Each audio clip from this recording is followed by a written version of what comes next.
What's up, investors? My name is Artem Dikrev, and in a couple of minutes you will know what is trading. I will first give you a professional definition and then I will explain it as easy as I can with examples. And if you want to learn personal finances and investing by watching such short videos, please consider subscribing to my channel and liking this video to show the support for the young creator.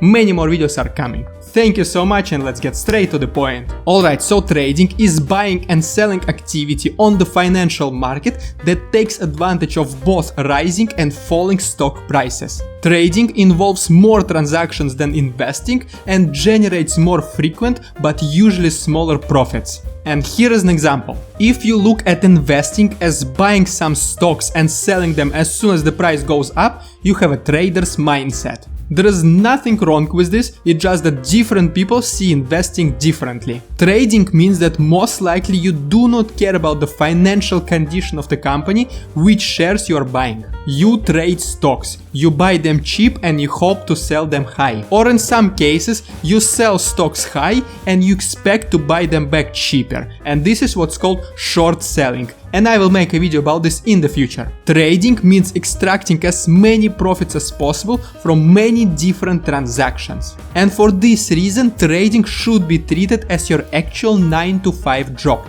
If possible, professional traders must read financial and economic news daily, create watch lists and monitor different companies all at the same time. And one of the key concepts of every trader is technical analysis. And I will make a video about this in the future as well. Finally, trading is considered to be more risky than investing. Trading is not for very emotional and easily scared people. Do not trade your very last money and be extremely cautious about trading borrowed money. And if you still have any questions after watching this video, feel free to leave a comment and I'll personally reply to you. Check my other videos to see if there is anything else you want to learn about personal finances and investing. Thank you so much for spending this couple of minutes with me. I really hope there was something new that you learned today and was straight to the point.